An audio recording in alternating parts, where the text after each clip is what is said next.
Thanksgiving Day, year 1900. Thousands of people gathered in San Francisco to watch a college football game. By the time the final whistle blew, 23 people would be dead, and over 100 more would be injured, many of them children. Bodies fell 4 stories onto a factory floor. Dozens landed directly on top of a furnace filled with 15 tons of molten glass heated to 3,000 degrees Fahrenheit. Fuel pipes burst, spraying victims with scalding oil that ignited, setting bodies on fire. And yet, despite the screams from next door, the game continued without interruption. This is the story of the deadliest sporting disaster in American history, one that has been almost completely forgotten. Hello, and welcome to Deadliest Disasters. The Thanksgiving Day disaster took place in San Francisco on November 29, 1900, during the annual football game between the University of California Golden Bears and the Stanford Cardinal. The rivalry match, known simply as the Big Game, was one of the most anticipated sporting events on the West Coast. But what should have been a day of celebration became a scene of unspeakable horror. A tragedy that would claim lives for years to come, yet be relegated to the footnotes of history within days. Since 1892, the University of California, Berkeley and Stanford University had faced off in an annual football match held toward the end of November or the beginning of December. The Big Game, as it came to be known, was a major social event that drew thousands of spectators from across the state. The early games in the series were played in San Francisco, and they had already experienced trouble. At the 1897 game, portions of a packed grandstand collapsed under the weight of spectators. While nobody was killed, a 10-year-old boy was hospitalized, a warning sign of what was to come. By 1900, the game had become even more popular. That year's match was scheduled for Thanksgiving Day at the former California League baseball grounds at 16th and Folsom Street. The location was in a heavily industrial part of San Francisco, surrounded by factories and working-class neighborhoods, primarily home to Irish and German families in the Mission District. The San Francisco and Pacific Glass Works had just opened a brand new building directly across 15th Street from the stadium. A 4-story structure that was soon to become the largest glass manufacturing plant west of Chicago, eventually employing some 750 people. The timing could not have been worse. The factory had only just opened, and on the day of the game, only one furnace was active. The remaining furnaces weren't scheduled to start until the following Monday, but that single furnace was massive, 30 by 60 feet. Enclosed by a series of iron binding rods. For more than a week, it had been stoked to reach its operating temperature, 3,000 degrees Fahrenheit. Inside its white-hot brick walls, 15 tons of molten glass seethed and bubbled. The furnace required constant attention, and a skeleton crew of workers remained at the factory that Thanksgiving Day to tend to it. They had no idea they were about to become witnesses to one of the worst disasters in American sporting history. November 29, 1900, began with rain, but by late morning, the weather had cleared into a glorious fall day. Fans began arriving at the stadium around 10:30 a.m., 4 full hours before the 2:30 p.m. kickoff. They came by train, boat, and carriage, eager to secure the best possible view of the spectacle. The stadium quickly filled to capacity. 19,000 people packed into the stands, cramming into every available space, filling every nook and gap in the standing room only sections. Thousands more gathered in the streets outside, hoping to catch glimpses of the action. But admission cost $1, equivalent to about $40 today. For many working-class residents of the Mission District, particularly children and young men, that was simply too much to pay. They needed another way to see the game. 11-year-old Herman Goering, a student at Mission Grammar School, tried to first scramble under a fence into the grounds, but was chased away. He climbed a water tower at 14th and Folsom, but the view was obstructed. Finally, like hundreds of others, he found what seemed like the perfect solution: the roof of the brand new glass factory. The factory superintendent, James Davis, had been warned this might happen. Henry Taylor, the treasurer of the Associated Students of Stanford University, had even provided Davis with 6 complimentary tickets to the game in exchange for keeping people off the roof. But Davis was overwhelmed. Some would later claim that watchmen he'd specifically hired had even offered admission to the roof for a fee. Regardless of whether this was true, the surge of people soon became impossible to control. There was a watchman there, Goering would recall 7 decades later, saying, quote, "But it was like trying to turn back the waves of the beach. The kids kept pouring through the fence, anxious to see the kickoff," end quote. Factory employees frantically tried to phone the police to report the dangerous situation, but they were told to speak to the lieutenant at the game. When they tried to reach him, officers stationed at the stadium's gates denied them entry. With only 60 police officers assigned to the entire event, 40 inside the stadium and 20 outside, they were clearly overwhelmed with their own crowds. By the 2:30 p.m. kickoff, the factory roof was riddled with spectators. Estimates range from 400 to as many as 1,000 people crowded onto the structure. A significant number had climbed onto the building's ventilator, a section of corrugated iron roofing about 72 feet long and 8 feet wide that allowed heat from the furnace to escape. From this vantage point, the view stretched from one end of the field to the other, allowing a perfect sight of the game. The problem was that this flimsy structure had been built to bear no weight but its own. A few spectators were quick to recognize the danger and climb down. Others tried to escape, but found themselves trapped, unable to move in the mass of others. "All of us were laughing and jesting," one survivor recalled, "and some of the fellows said, if this thing breaks, we'll all go down together." At 2:30 p.m., the game began. The crowd in the stadium roared with excitement as the Golden Bears and Cardinal took the field. Next door, hundreds of people stood shoulder to shoulder on the factory roof, their eyes fixed on the distant players. 20 minutes into the game, Berkeley made its first deep push into Stanford territory. The crowd tensed with anticipation. And then, the roof collapsed. The ventilator gave way like a gallows trap, spilling its human cargo 4 stories down into the factory below. Of the hundreds of people on the roof, at least 100 fell directly onto the factory floor.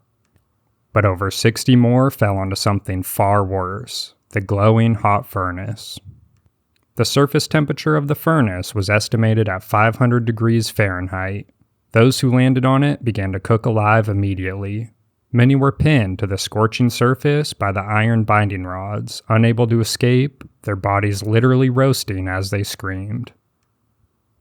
But the horror didn't end there. The collapse severed fuel pipes feeding the furnace, and scalding hot oil sprayed across the fallen victims.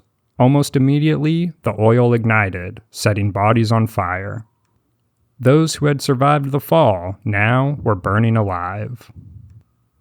Charles Yachts, an oven man working at the factory that day, had been raking the fire when bodies began raining down around him, narrowly missing him. He grabbed a giant poker and desperately tried to pull victims off the furnace while his partner, Clarence Jeter, ran to shut off the oil feeding the flames. It was a horrible experience standing there beside a hell pot and seeing human beings roast to death, Jeter later told reporters. He said, quote, "We did the best we could," end quote. Some victims managed to grasp onto rafters as they fell, clinging desperately as death massed below them. Bodies were falling like hail, one man said. He said, quote, "As I clung there, I saw the poor fellow who had been chatting with me strike the furnace. He curled up like a worm in that heat," end quote. Those who fell to the factory floor fared little better. A 50-foot drop onto concrete was often fatal, especially for those who were then struck by other falling bodies. The fortunate ones died on impact. Others lay scattered across the floor, moaning and crying out for help. The smell was overwhelming. Burning clothing and roasting human flesh filled the factory. Rescuers who arrived on the scene were shocked by what they found. At first, it must have seemed if hundreds must be dead. "The sight was awful," said a fireman who had been first on the scene. "We knew not which way to turn or what to do." Practically every telephone in the neighborhood was calling for help. Anything with wheels, wagons, carts, even butchers' delivery vehicles were commandeered to rush the wounded and dying to San Francisco's hospitals. Doctors were frantically summoned back from their Thanksgiving dinners to handle the influx of casualties. The city's hospitals were quickly overwhelmed. Police had to blockade the doors of the Southern Pacific Hospital at nearby 14th and Mission Streets to keep out the crushing crowds of worried family members.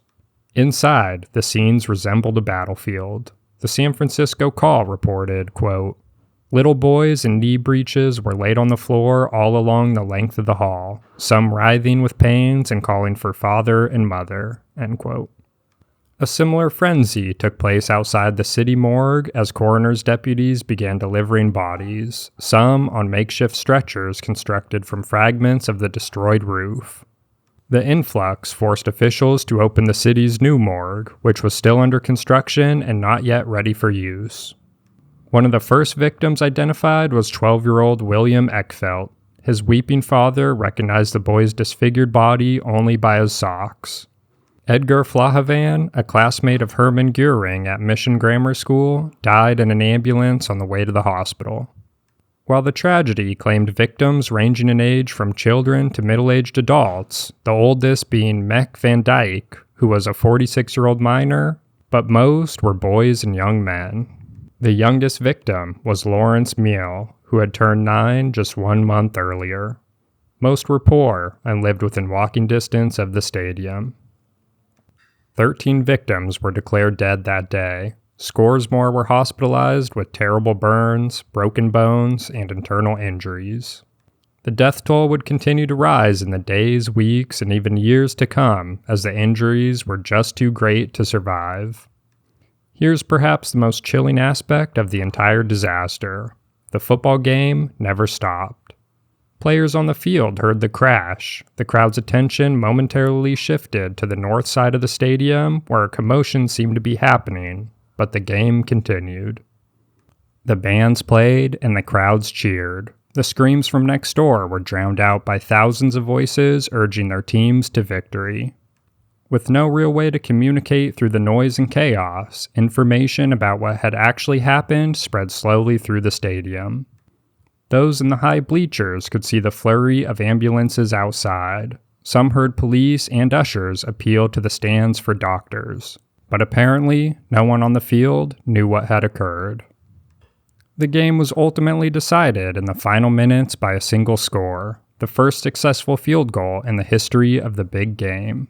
When the final whistle blew, hundreds of Stanford fans surged onto the field, carrying star players on their shoulders and beginning a victory parade down Market Street to the Palace Hotel. It was as if two completely different realities existed side by side. At the stadium, celebration; at the hospitals, panic and grief; and at the morgue, a growing collection of bodies. On Sunday, 3 days after the big game, a flurry of funerals hit the streets of San Francisco. 9 victims were buried that day. From 9 o'clock in the morning until 4 in the afternoon, the San Francisco Call reported, there was no time at which the funeral procession of one of the young victims of the catastrophe might not be seen making its way toward the cemetery. The disaster appeared on the front page of the New York Times and dominated local newspapers. But the coverage was bizarrely divided. On page 1, papers covered the blood and horror and graphic detail. On the sports pages were typical game stories, as if nothing had happened. The San Francisco Chronicle called it, quote, the closest and most exciting football game ever played by the 11s of the 2 California universities, end quote. No one asked the coaches or players for their thoughts on the tragedy occurring just 200 feet away. Months later, the Stanford yearbook exalted in the victory as the most ecstatic moment of the year to the lover of athletics, as if there were no dark side to the celebration. The Sequoia Stanford's literary journal appears to be the only student publication to address the tragedy at all, running a short story called The Passing of Billy, about a young San Francisco boy who died supporting Stanford. His fictional last words, "Hurrah for Stanford." But the dying wasn't over. More than 3 years after the disaster, 28-year-old Thomas Pedler finally succumbed to his injuries. He had endured spinal surgery, paralysis, the amputation of both legs, and had been repeatedly written off as dead. When he finally died in 1904, the San Francisco Chronicle ran a short piece, quote, "Another was added to the long list of victims of the Thanksgiving Day horror of 3 years ago," end quote. His death had brought the final toll to 23. 23 dead, over 100 injured. The deadliest sporting disaster in American history. And yet, more than a century later, it has been almost completely forgotten. There is no memorial at the site, now occupied by a University of California San Francisco building. There is no plaque. You can barely find mention of the event in local history books. And unlike other big games of the era, there is no statue commemorating the 1900 contest. It's even hard to find the victims' graves. Many of the 23 were placed in San Francisco cemeteries that were later abandoned due to regulations designed to rid the city of graveyards. But in Section G, Row 20 at Holy Cross, there is one rare connection to that awful day. A small stone cross, intended only as a temporary marker, marks an unmarked grave. Time has worn away most of the writing, but you can still make out the first initial and last name, Cornelius McMahon. The papers don't say much about him beyond one detail that perhaps makes him an apt representative for the devastation. He was 12 years old. The Thanksgiving Day disaster of 1900 claimed 23 lives and injured over 100 more in one of the most horrific sporting accidents in history. Young boys and men who just wanted to see a football game fell into a nightmare they could not escape. Thanks for watching. This has been Deadliest Disasters. Please don't forget to like and subscribe. That's the best way to help our channel grow. And if you want to buy me a cup of coffee, check the link in the description or on our channel page. Thank you.